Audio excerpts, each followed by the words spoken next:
दोस्तों, मुझे तो बहुत ज्यादा प्यास लगी है। अब बिना पानी के एक पल भी नहीं उड़ सकता। हाँ तोते, प्यास तो मुझे भी बहुत लगी है, लेकिन यहाँ तो आसपास पानी की एक बूंद भी नहीं दिखाई दे रही। दोस्तों, इस इलाके में पानी नहीं है, लेकिन मैं जानती हूँ कि हमें पानी कहाँ मिलेगा। जल्दी बताओ चिड़िया, पानी कहाँ है? कब से पानी के लिए भटक रहे हैं? आप पहले नहीं बता सकती थी? गोरी बहन, यहाँ से थोड़ी ही दूरी पर हमें 3 मटके दिखाई देंगे और वो मटके पानी से भरे होंगे। तो फिर चलो, हम लोग जल्दी जल्दी उड़ते हैं। लेकिन मैं पहले ही कह देता हूँ, एक मटका मेरे अकेले का होगा और फिर बाकी के 2 मटके से तुम सभी मिलकर पानी पी लेना। ठीक है, आप एक मटका ले लेना और तब तक पानी पीना जब तक आपका पेट ना फट जाए। गोरी के इस बात से सभी पक्षियां हंसने लगते हैं। फिर वे सभी मिलकर पानी की खोज में निकल पड़ते हैं। तेज धूप था और सभी का गला सूखे जा रहा था। उन्हें ऐसा लग रहा था कि अब कुछ ही देर में हमें पानी मिल जाएगा। चिड़िया बहन, आपने तो कहा था कि थोड़ी ही दूरी पर पानी है और हम तो बहुत दूर आ गए हैं। मिट्ठू तोते, अभी हमें उड़ते हुए बस थोड़ा ही समय हुआ है। आप जरा सब्र करें, पानी जल्द ही आपको मिल जाएगा। फिर ऐसा कहकर वे सभी वहाँ से भी उड़ते हैं और पानी की तलाश में निकल पड़ते हैं। उड़ते उड़ते उन सभी को एक बूढ़ी पक्षी दिखाई देती है। फिर वे सभी उस बूढ़ी पक्षी के पास जाते हैं। जब ये सभी पक्षी उस बूढ़ी के पास जाते हैं तो बूढ़ी पक्षी बोलती है, बेटा, मुझे कुछ पानी पिला दो, आप सबकी बड़ी कृपा होगी। दादी जी, हमें माफ करना, लेकिन हमारे पास भी पानी नहीं है। फिर आपको पानी कहाँ से दें? दादी जी, हम पानी की ओर ही जा रहे हैं, आप भी हमारे साथ चलें और जी भरकर पानी पी लेना। बेटा, अब मैं बूढ़ी हो चुकी हूँ, बिना पानी पिए अब मुझसे रहा नहीं जाएगा। हो सके तो लौटते समय मेरे लिए थोड़ा पानी ले आना, तुम सबका बड़ा उपकार रहेगा। दादी जी, हम वापस लौटकर नहीं आएंगे। हम तो पानी पीकर सीधे भोजन लाने इंसानों की बस्ती में चले जाएंगे। इसलिए आप अपने पानी का जुगाड़ कहीं और से कर लेना। नहीं कालू भैया, आप सब चले जाना भोजन की खोज में। मैं तो पहले दादी के लिए पानी लेकर आऊंगी, फिर भोजन लाने जाऊंगी। टूनी चिड़िया की बातें सुनकर बूढ़ी चिड़िया बहुत ही खुश हो जाती है। फिर वे सभी पक्षी वहाँ से भी उड़ते हैं। फिर थोड़े ही देर के बाद टूनी चिड़िया के बताए अनुसार उन्हें पानी के 3 मटके मिल जाते हैं। कालू कौवा और गोरी कौवी सबसे पहले मटके में पानी देखते हैं। ये क्या कालू जी, 2 मटके में तो पानी की बूंद भी नहीं है। गोरी, लेकिन तीसरे मटके में पानी है। चलो जल्दी से इसे मेरे सिर पर रख दो और फिर हम लोग भागते हैं यहाँ से, वरना पेट भरकर पानी पीने नहीं मिलेगा। फिर कालू कौवा पानी वाला मटका अपने सिर पर रखकर वहाँ से भाग जाता है। अरे, ये दोनों मटका लेकर भाग क्यों रहे हैं? मिट्ठू, कालू भैया ने तो पहले ही कह दिया था कि एक मटका उनका होगा, इसलिए अपना मटका लेकर भाग गए। हाँ चिड़िया बहन, पर मटका लेकर ये भागे क्यों जा रहे हैं? कम से कम पानी तो पी लेते। आखिर सबसे ज्यादा प्यास तो इन दोनों को ही लगी थी। फिर जब वे तीनों मटके में पानी देखते हैं तो उनकी आंखें खुली की खुली रह जाती है, क्योंकि दोनों मटके में पानी की एक भी बूंद नहीं था। अरे दोस्तों, मटके में तो पानी है ही नहीं, अब हम पानी कहाँ से पियेंगे? अब समझा, तीसरे वाले मटके में पानी था, इसलिए कालू और गोरी वो मटका लेकर भाग गए हैं ताकि वो पेट भर पानी पी सके। बदमाश कहीं के, मैं उन्हें इन हरकतों का सजा देकर रहूंगा। हमारा यहाँ बिना पानी के बुरा हाल है और ये दोनों पानी लेकर ही भाग गए। आने दो, वे लौटकर तो जंगल ही आएंगे, मैं उन्हें छोड़ूंगा नहीं। अब हम क्या करेंगे? पानी कहाँ से पियेंगे? वह बूढ़ी पक्षी भी पानी के इंतजार में बैठी होगी। टूनी बहन, आज का दिन ही खराब है, ना कोई सुबह से पानी मिला और ना भोजन। इस तरह से ये तीनों यहाँ प्यास से परेशान हो रहे थे और उधर कालू कौवा और गोरी कौवी मजे मजे से घड़े के ठंडे ठंडे पानी पी रहे थे। वाह कालू जी, आज तो आपने कमाल ही कर दिया, सारा पानी लेकर उड़ दिए। और बेचारे हुए तीनों पानी के लिए तो तरस रहे होंगे। गोरी, ये पानी हमारा बहुत काम आएगा। अब हम आराम से भोजन खोज पाएंगे। जरा सोचो, अगर मैं पानी का घड़ा लेकर नहीं भागता तो वे तीनों पानी पीकर सारा पानी खत्म कर देते और फिर हम पानी कहाँ से पीते।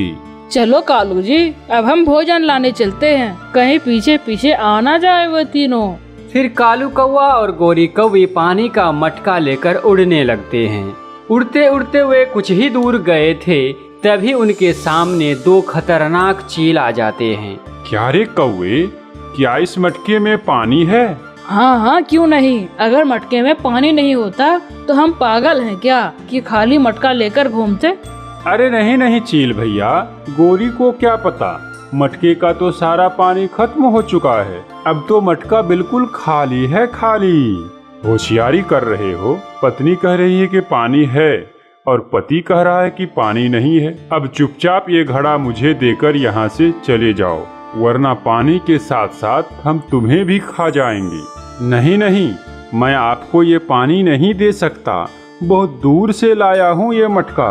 हाँ हाँ, हम आपके डर से अपने मेहनत का लाया हुआ पानी नहीं देंगे, चाहे कुछ भी हो जाए। ये दोनों तो बहुत ही ढीठ है, लगता है इन्हें दिखाना ही पड़ेगा कि हम कौन हैं। यह कहकर वे दोनों चीलें कालू कौवा और गोरी कौवी पर हमला कर देते हैं। फिर वे उन्हें घायल करके पानी का मटका लेकर वहां से भाग जाते हैं।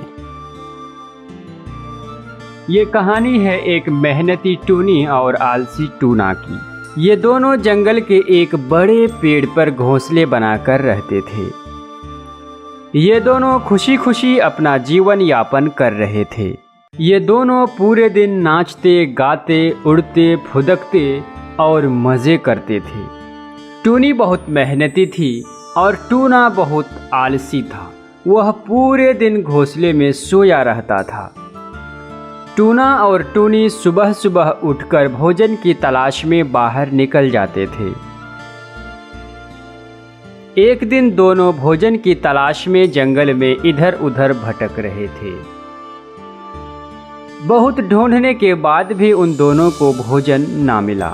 इस तरह भोजन ढूंढते ढूंढते वे लोग बहुत दूर निकल गए। बहुत दूर जाकर वे दोनों एक घर में प्रवेश कर गए। घर में जाकर वे दोनों देखते हैं कि एक प्लेट में चावल और एक बर्तन में दाल रखा हुआ है। बर्तन में दाल चावल देखकर टूना टूनी से कहता है, टोनी, दाल चावल से अगर खिचड़ी बना ले तो कैसा रहेगा? वैसे भी तुम खिचड़ी बनाना बहुत अच्छे से जानती हो। हाँ हाँ, क्यों नहीं, हमारे पास इसके अलावा कोई उपाय भी तो नहीं है। तो चलो ऐसा करते हैं, चावल दावल लेकर हम घोंसला चले जाते हैं, फिर वहाँ जाकर दाल चावल से खिचड़ी बना लेंगे। ठीक है, ऐसा ही करते हैं। फिर टूना और टूनी दाल चावल लेकर जंगल आते हैं और खिचड़ी बनाना शुरू करते हैं। खिचड़ी की सुगंध पूरे जंगल में फैल रही थी। टूना चिड़ा होशियार और कामचोर के साथ साथ पेटू भी था। खिचड़ी की सुगंध से उसके दिमाग में एक उपाय आता है और वह मन ही मन सोचने लगता है, अगर ये खिचड़ी हम दोनों आधा आधा खाएंगे तब तो मेरी भूख ही नहीं मिटेगी। कुछ न कुछ करके यहाँ से टूनी को दूर भेजना ही पड़ेगा ताकि हम ये खिचड़ी अकेले खा सकें। देखो टूनी, अभी खिचड़ी बहुत गर्म है और अगर गरम गरम खिचड़ी खाएंगे तो मुंह जल जाएगा। इसलिए मैं कह रहा था कि जब तक खिचड़ी ठंडी ना हो जाए तब तक हम दोनों नहा के आ जाते हैं। हाँ, वैसे भी आज बहुत गर्मी है और पसीने भी टपक रहे हैं और बहुत दूर से भोजन लाने के कारण हम दोनों थक भी गए हैं। देखो टूनी, खिचड़ी की सुगंध दूर दूर तक फैल रही है। कहीं ऐसा ना हो कि हम दोनों नहाने चले जाएं और कोई आकर खिचड़ी खाकर चले जाए। इसलिए ऐसा करते हैं, पहले मैं नहा के आता हूँ, फिर तुम नहाने चले जाना। यह कहकर टूना नहाने चला जाता है और टूनी वहीं पर खड़ी रहती है। कुछ ही देर में टूना नहाकर आ जाता है और फिर टूनी नहाने चली जाती है। उधर टूनी नहाने गई हुई थी और टूना पूरा खिचड़ी अकेले खाकर घोंसले में सो जाता है। जब टूनी नहाकर वापस आती है तो वह देखती है कि खिचड़ी के बर्तन में खिचड़ी तो है ही नहीं और टूना घोंसले में आराम से सोया हुआ है। टूनी को सब कुछ समझ में आ रहा था। तब टूनी टूना से कहती है, अच्छा बताइए, आप अकेले खिचड़ी क्यों खा ली? तुम्हें थोड़ी सी भी शर्म नहीं आई कि मैं सुबह से भूखी हूँ और तुम पूरा खिचड़ी खाकर आराम से सोए हुए हो? देखो टूनी, मैंने अभी तक खिचड़ी नहीं खाया है। मैं तो बस नहा के आने के बाद सोया हुआ। मुझे तो लगता है कि कोई और प्राणी आकर हमारे खिचड़ी को खाकर चला गया। मुझे बेवकूफ बनाने की कोशिश मत कीजिए। मैं तुम्हारी चालबाजी सब समझती हूँ। तुम मुझे नहाने के बहाने दूर भेजकर अकेले सारा खिचड़ी खा लिया। नहीं नहीं टूनी, ये झूठ है। मैं सच कह रहा हूँ, मैंने खिचड़ी नहीं खाया। तो फिर ऐसा करते हैं, कालू मामा के पास जाते हैं। वही साबित करेगा कि खिचड़ी कौन खाया है। फिर टूना और टूनी कालू कौआ के पास जाते हैं।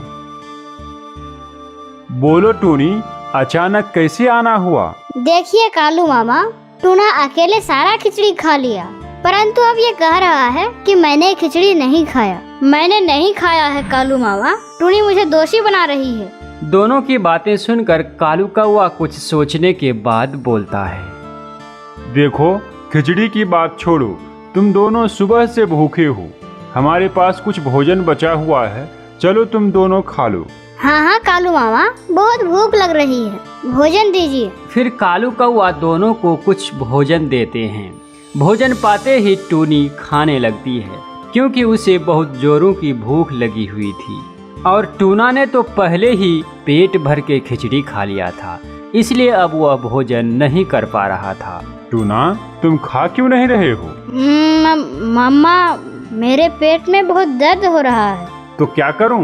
पेट दर्द हो रहा है तो डॉक्टर को बुलाऊं? तो देखा ना दोस्तों, आप लोगों ने, झूठ अंत में पकड़ा ही जाता है, इसलिए कोशिश करें कि झूठ ना बोले। चिड़िया बहन, क्या आसपास यहाँ कोई कुआं मिल सकता है? नहीं मिट्ठू तोते, यहाँ तो सिर्फ एक ही कुआं था जो इस तेज गर्मी के कारण सूख गया है। चिड़िया बहन, शायद कुएं में थोड़ा सा पानी मिल जाए। चलो हम कुएं में चलते हैं। फिर वे तीनों दोस्त उस कुएं पे जाते हैं, पर यह कुआं भी बिल्कुल सूख चुका था। उसमें पानी की एक बूंद भी नहीं था। कालू गौरी, आप दोनों बहुत बुरे हो। कम से कम उन बूढ़ी पक्षी के लिए तो थोड़ा पानी लेने देते। वो पानी का इंतजार कर रही होगी। फिर टूनी चिड़िया उस बूढ़ी पक्षी के बारे में सोचकर रोने लगती है।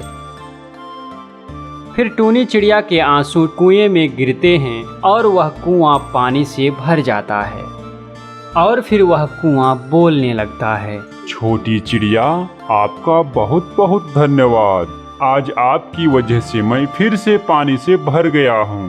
कुएं में पानी भरा देखकर वे तीनों पक्षियां हैरान रह जाते हैं और टूनी चिड़िया डरते डरते बोलती है, लेकिन मैंने क्या किया है जो ये कुआं मेरा धन्यवाद कर रहा है?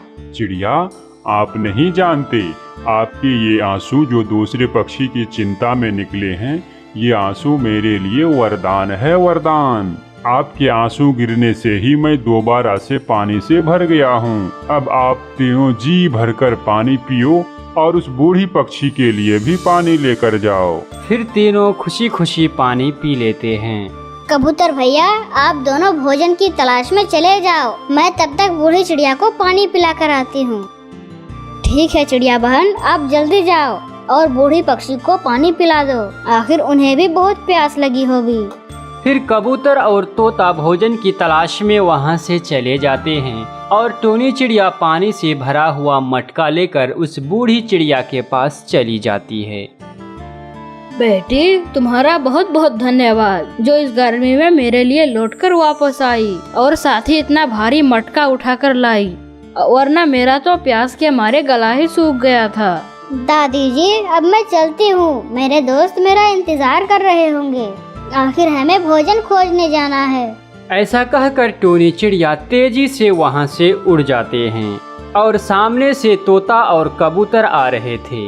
उनके पीठ पर कालू कौवा और गोरी कौवी थे। कबूतर भैया, इन दोनों को क्या हुआ है? चिड़िया, इनको दो खतरनाक चीलू ने घायल कर दिया है। ये दोनों जमीन पर पड़े थे और हमने जब इसे देखा तो इसे साथ ले आए। दोस्तों, आप सभी हमें माफ कर दो। आज से हम इस तरह की चालाकी नहीं करेंगे। जो पानी का मटका लेकर हम भागे थे, उसी के कारण आज हमारी ये हालत हो चुकी है। कालू गोरी, आप लोग इस तरह की हरकत कभी मत करना, वरना इससे भी ज्यादा बुरा हाल हो जाएगा और हम भी मदद नहीं करेंगे।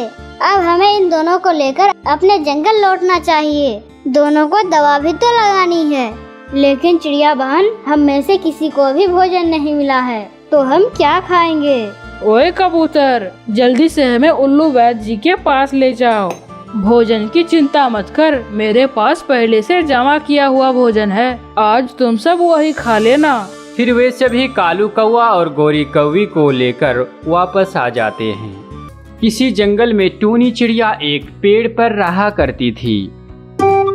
उसी पेड़ के सामने ही एक पेड़ पर कालू कौवा का घोंसला था।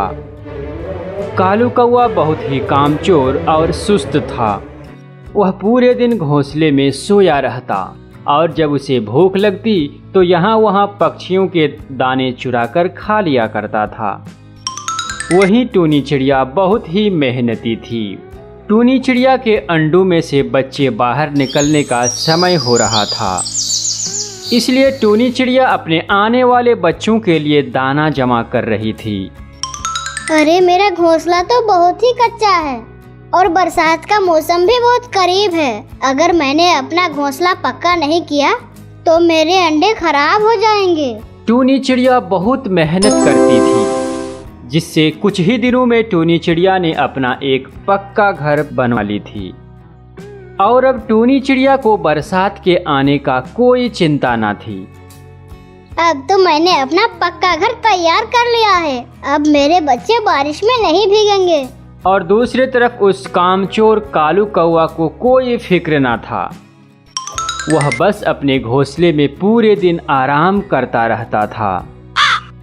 एक दिन टूनी चिड़िया कालू कौवा के पास आती है और उससे कहती है, कालू भैया, अब ऐसी भी क्या सुस्ती, हर वक्त आराम करते रहते हो। कुछ तो काम किया करो। बरसात का समय करीब है। मैंने तो अपना घर पक्का कर लिया है। तुम भी अपना घर पक्का कर लो बरसात से पहले, वरना कहाँ रहोगे तुम।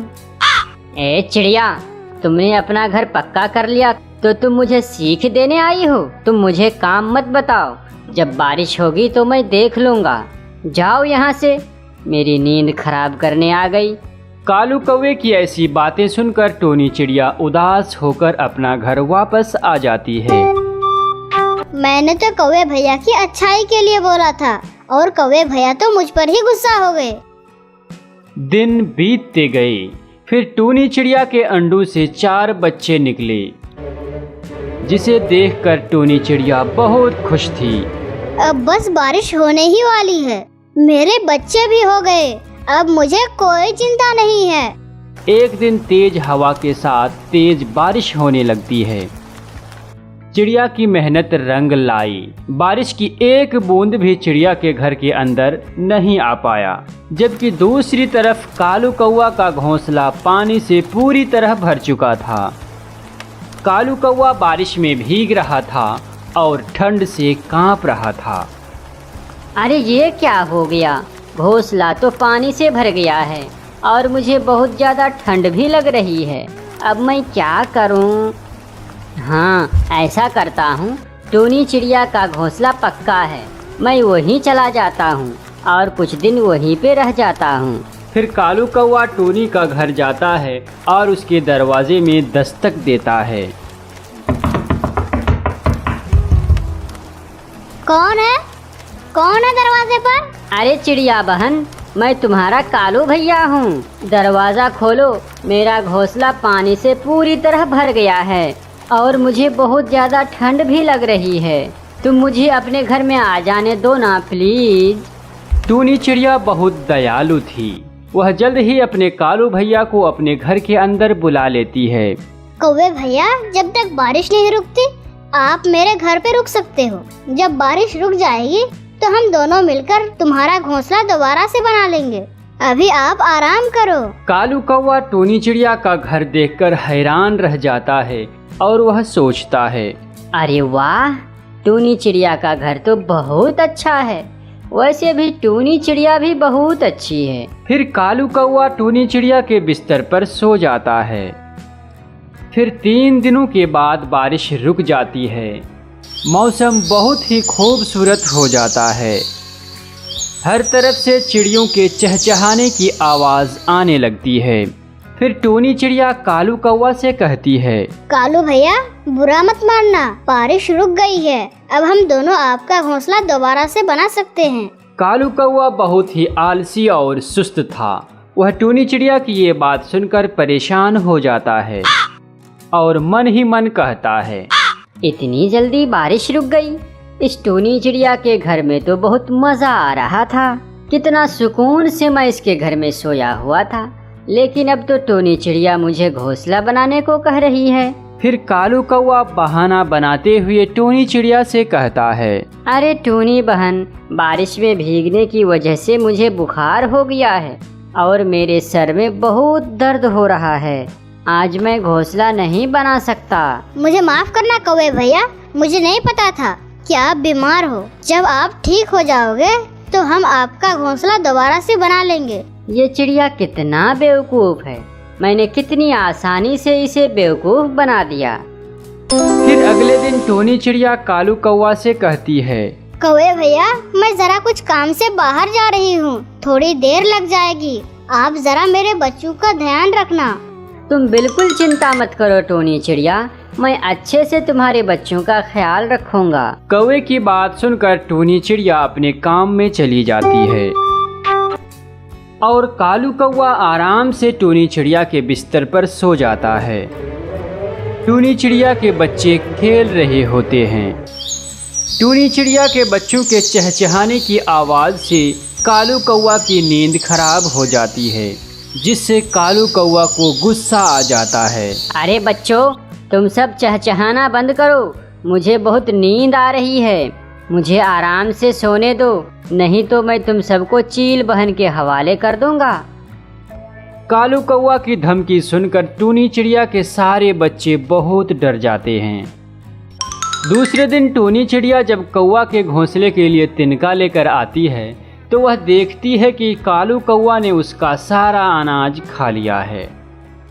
फिर भी टूनी चिड़िया कालू कौवा को कुछ कहे बिना ही सो जाती है। अगले दिन टूनी चिड़िया कौवे का घोंसला तैयार कर देती है और फिर कालू कौवा से कहती है, कौवे भैया मेरे साथ चलो, मुझे कुछ दिखाना है तुम्हें।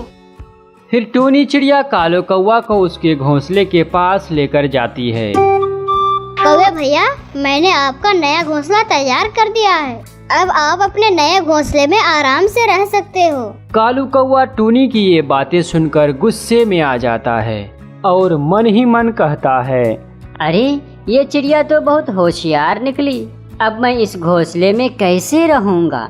मुझे तो टूनी चिड़िया के आरामदायक बिस्तर में सोने की आदत लग गई है। फिर टूनी चिड़िया वहाँ से चली जाती है। कालू कौवा को अपने घोंसले पर बिल्कुल ही अच्छा नहीं लग रहा था।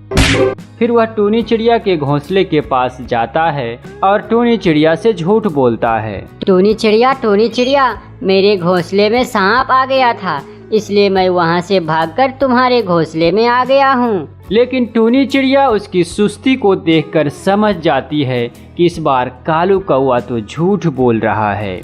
इसे मेरे घर में खाना खाने और सोने की आदत लग गई है।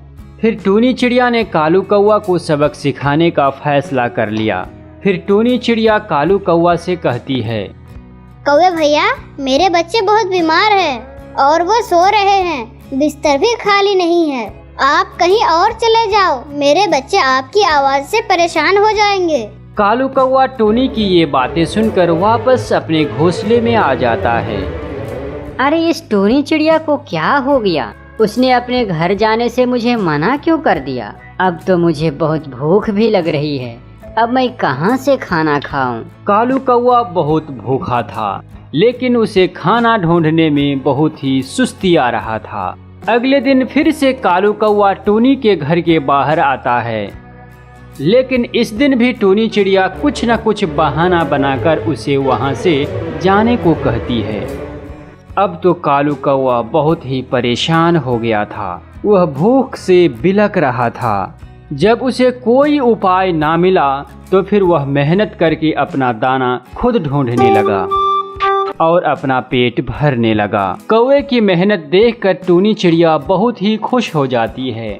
कुछ ही दिनों में कालू कौवा भी मेहनत करके टूनी चिड़िया की तरह एक पक्का घर बना लेता है और फिर अपनी ज़िंदगी खुशी खुशी बिताने लगता है। दोस्तों, इस कहानी से हमें यह सीख मिलती है कि हमें किसी पर निर्भर नहीं रहना चाहिए, बल्कि मेहनत करके ज़िंदगी जीना चाहिए।